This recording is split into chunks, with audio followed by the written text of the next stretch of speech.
우리 청년의 어떤 그 삶 그리고 헌신에 관한 영상들을 좀 특별하게 제작을 해 보았습니다. 좀 보시면서 또 많은 또 보지 못했던 것들 보신 분도 있을 것이고, 또 사실 또 여기 우리 교회 안에는 또 청년의 시절을 여기서 보낸 또 많은 또 우리 장년들도 계실 겁니다. 저 또한 마찬가지고요. 우리가 이 금남로 성전에서 이제 이곳으로 오기까지 또 많은 시간들이 벌써 흘렀는데, 예전에 우리 그 금남로 성전에 있을 때는 우리 1청, 2청이 아니라 대학부 청년부였습니다. 그런데 그 대학부에 보게 되면 예전에는 그 주간지라고 해서 지팡이라는 그런 문서가 있었는데, 그걸 매주 이렇게 발간했던 그런 기억이 납니다. 그런데 이제 그것들이 이제 다 없어지고 다시 여길 이사 와가지고 제가 이게 청년부 시절에 이 청년부 사무실을 또 정리하고 또 창고를 정리하다가 정말 우연하게 아주 오래전, 그러니까 제 위로 한 10살, 12살 이상 터울이 나는 그 선배들이 그 대학교 2, 3학년 시절에 적었던 어떤 글들, 그러니까 자세히 기억은 안 나지만 그 당시에 청년회 때에 좀 고민하고 있었던 것들, 뭐 이성교제 어떻게 할 것인가, 직업은 어떻게 가질 것인가, 이 땅 가운데 우리가 어떤 믿음으로 산다는 것이 우리가 어떻게 또 구별해 살 것인가, 참으로 세상 가운데 믿음으로 산다는 것이 좀 힘든 부분들이 있다, 뭐 이런 내용들이었어요. 그런데 참 그 당시에 글을 읽을 때도 참 많은 좀 느낀 점이 있었다면, 제가 그 청년의 시기에 고민했던 그것들이 이미 앞선 믿음의 선배들도 그 청년의 때에 동일한 고백을 했다는 겁니다. 그런데 그것은 오늘 이 함께 모인 우리 1, 2청년부, 우리 청년들도 사실은 마찬가지예요. 누구를 만나고 어떤 자신의 진로를 준비하고 또 어떤 직업을 가질 것인가, 사실 끊임없이 고민하고 또 그것으로 인하여서 참 많은 어려움을 겪는 그 청년의 때는 누구나 동일한 것 같습니다. 여러분도 마찬가지였고요. 근데 바로 그때에 우리가 이 하나님 앞에 믿음으로 산다는 것, 어떻게 주의 말씀으로 구별될 것인가, 살아갈 것인가, 바로 그 부분에 있어서 오늘 하나님 말씀을 통해서 좀 그 길을 함께 좀 나누고자 합니다. 먼저 우리 1절을 보겠습니다. 본문 1절을 보게 되면, 너희는 마음에 근심하지 말라, 하나님을 믿으니 또 나를 믿으라 라고 예수님께서 강한 어조로 말하고 있어요. 이게 사실은 강력한 명령의 형태인데, 그 제자들에게 너희는 근심하지 말라. 왜 그러냐면, 지금 이 말씀을 하고 있는 이 배경에 보게 되면 이 요한복음 특별히 14장, 15장, 16장은 예수님의 고별 설교입니다. 잡히시던 그 날 밤에 제자들에게 했던 그 고별 설교. 그래서 보통 이 부분을 마가의 그 다락방에서 설교를 했는데, 다락방 고별 설교 혹은 다락방 강화라고도 불리는데, 이 고별 설교에 가장 밀접하게 연결된 부분이 이 13장인데, 이 13장과 14장 내용이 이렇게 이어집니다. 13장의 주된 내용이 뭐냐면, 예수님께서 이 제자들을 불러놓고 이제 공생의 거의 마지막 시점입니다. 이제는 하나님께서 이 독생자를 주시기까지 그 십자가의 그 예비된 길을 예수님이 가셔야 되는데, 이 길을 예수님이 제자들에게 알려주세요. 나는 곧 죽으러 간다. 너희 중에 하나는 나를 팔 것이요, 나는 붙잡혀서 나는 십자가에 못 박혀 죽을 것이다. 그 죽음을 예고해요. 그러니 당연히 제자들의 입장에서는 지금 3년이나 넘는 시간 동안 정말로 나의 구주시여, 선생이여, 랍비여 하고 그렇게 잘 따랐는데, 어느 날 갑자기 지금 밤에 모아놓고 나 죽으러 간다, 이제 우리 헤어질 것이다, 그 얘기를 들을 때 제자들의 심령이 어떻겠습니까? 많은 근심이 올 거예요. 이러 어쩌나, 이제야 좀 뭔가 주님의 말씀을 좀 알아가는 것 같고, 이제 조금 더 하나님의 나라를 좀 꿈꿔볼 만한데 주님이 지금 떠나시겠다는 겁니다. 바로 그때에 오늘 14절 1절에 너희는 마음에 근심하지 말라라고 합니다. 이 근심이라는 것이 참으로 우리 인생 가운데 끊임없이 반복되는 그러한 참 어려움 중에 한 가지입니다. 청년의 때도 근심이 있습니다. 청년의 때에 누리는 근심이 있지만 더 나아가면 이들이 장년이 되면 근심이 없어지겠습니까? 또 다른 근심, 또 다른 그 삶의 문제, 여러 어려운 형편들이 계속해서 근심으로 반복되는데, 예수님이 그러한 면에서 제자들에게, 또한 오늘 사는 우리에게 너희는 마음에 근심하지 말라. 왜 그러냐면, 우리가 이 땅 가운데 참으로 많은 인생의 어려움의 그 고비들을 겪습니다. 때로는 사업이 망하고 오히려 전 재산을 잃기도 하고 빚에 허덕이는 그런 경제적인 어려움을 겪기도 하고, 또한 육신의 질고로 말미암아 정말 하나님의 어떤 은혜와 자비를 바랄 수밖에 없는 그런 참혹한 그런 시한부 인생을 살기도 합니다. 그런데 그런 것들이 우리의 인생을 파멸로, 아주 우리의 인생을 정말 비참함으로 이끌지는 않는다는 거예요. 우리의 인생을 정말 어렵게 만드는 것, 우리의 인생을 정말 파멸로 만드는 길은 바로 우리의 마음 가운데 있는 그 불안과 염려를 동반한 근심이 우리의 심령을 갉아먹고 우리의 영혼을 망치는 그런 어려움을 주게 됩니다. 그래서 잠언 15장 13절에 보게 되면 이렇게 말합니다. 마음의 즐거움은 얼굴을 빛나게 하여도 마음의 근심은 심령을 상하게 하느니라. 몸에 병이 나면 육신을 망가뜨립니다. 근데 그것뿐이에요. 그러나 마음의 근심, 마음의 염려와 불안, 끊임없는 마음의 그 근심을 가지고 있을 때는 우리의 영혼이 망가지는 그러한 일들을 겪게 됩니다. 그래서 예수님이 그 무엇보다 가장 먼저는 당부하는 말로 너희는 마음에 근심하지 말라. 그러면서 어떻게 이 근심하지 않을 삶을 살 것인가, 그 면에 이 14장 1절 후반부에 보게 되면 하나님을 믿으니 또 나를 믿으라. 믿음이라는 것은 이 근심과 이 두려움에 관한 하나님의 그 영적인 처방전과 같아요. 우리의 심령이 죽어가는 것, 메말라가는 것, 끊임없이 낙심으로 피폐하여 삶이 무너질 그때에 우리의 삶을 고치는 것은 이 땅의 재물도 아니고 이 땅의 건강도 아닙니다. 오직 하나님 주시는 그 선물의 믿음, 하나님께서 전적으로 하나님의 은혜로 주시는 그 믿음, 그 믿음이 우리의 심령을 다시 살리고 새롭게 하고 더 나아가서는 영원한 생명을 우리가 누릴 수 있도록 그렇게 우리를 인도하는 것이 바로 이 믿음인데, 이 믿음에 관하여서 이제 예수님께서 우리에게 두 가지를 알려줘요. 어떻게 하면 우리가 근심하지 않는 삶을 살 수 있을까? 바로 그 면에서 첫째는 오늘 본문 2절과 3절입니다. 여기 보게 되면 내 아버지 집에 거할 곳이 많도다. 그렇지 않으면 너희에게 일렀으리라. 내가 너희를 위하여 거처를 예비하러 가노니 가서 너희를 위하여 거처를 예비하면 내가 다시 와서 너희를 내게로 영접하여 나 있는 곳에 너희도 있게 하리라. 우리가 이 땅 가운데 근심의 삶을 떨쳐버리고 믿음의 삶을 살 수 있는 가장 첫 번째 방법은 바로 이 하나님께서 그리고 예수님께서 약속의 말씀으로 주신 이 천국을 믿는 그 믿음입니다. 예수님께서 지금 말씀하세요. 내 아버지 집에 거할 곳이 많고 또한 너희를 위하여 내가 그 거처를 예비하러 간다. 근데 그뿐만이 아니죠. 3절에 보니까 가서 너희를 위하여 그 거처를 예비를 다 되면 예수님이 내가 다시 와서 너희를 내게로 영접하여 나 있는 곳에 너희를 있게 하리라. 그러므로 지금 이 예수님께서 말씀하시는 것은 천국이 있는데 이 땅 가운데 사람이 한 번 죽는 건 정해지고 그 후에는 심판이 있다고 합니다. 그런데 그것으로 끝이 아니라는 겁니다.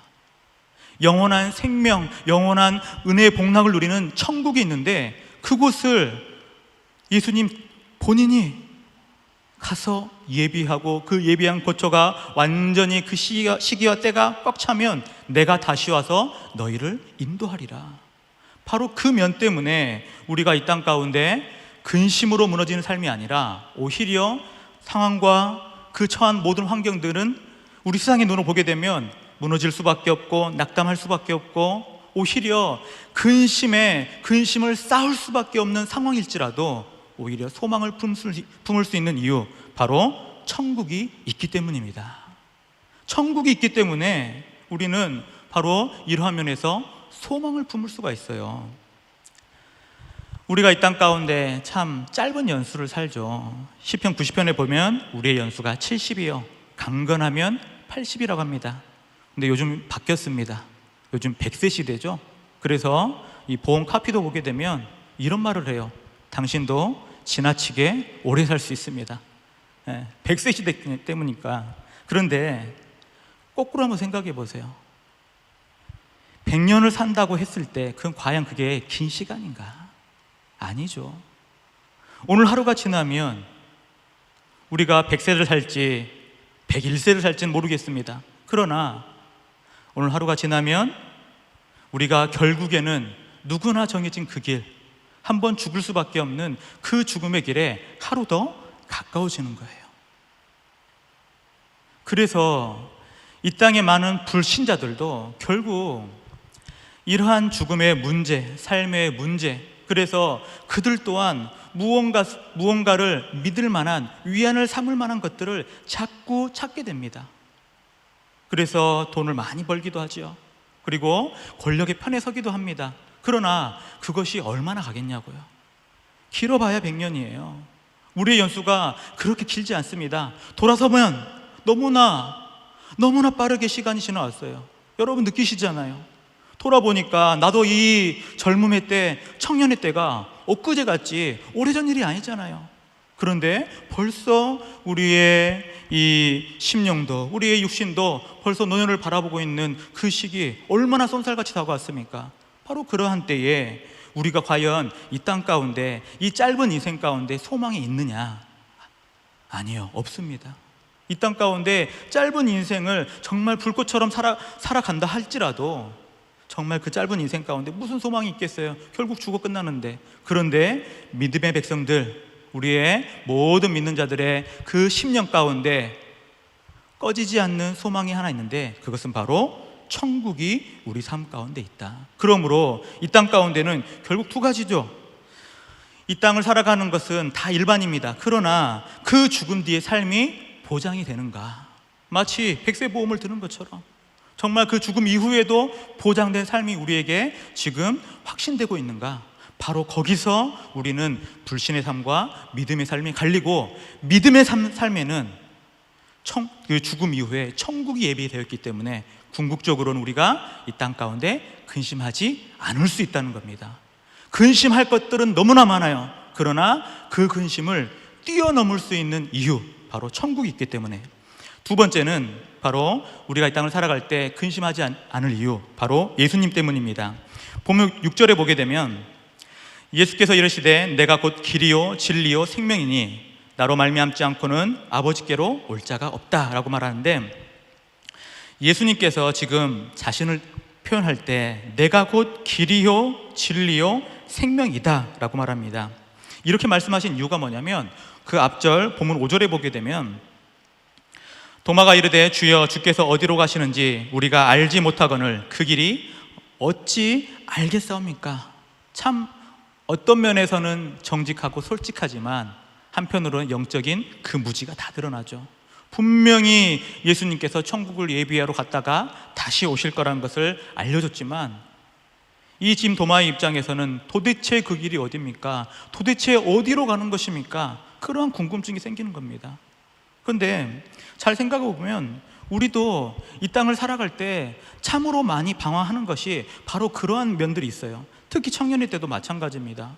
내가 누구를 만나서 어떤 배우자를 만날 것인가?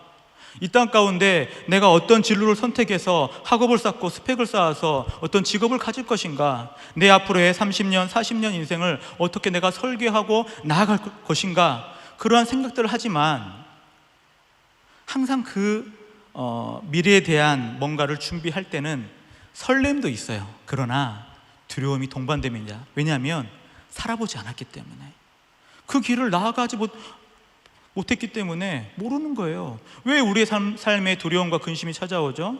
내일을 알 수 없기 때문입니다. 내일을 아는데 누가 두렵겠어요? 그러나 당장 내일의 삶도 우리는 그 코앞의 일도 알지 못해요. 그래서 때로는 두려움이 쌓이고 근심이 쌓입니다. 근데 바로 그러한 때에 도마도 마찬가지죠. 당장 지금 예수님께서 죽으러 가신다 했는데 정말 예수님 말하는 그 생명의 길 어딥니까?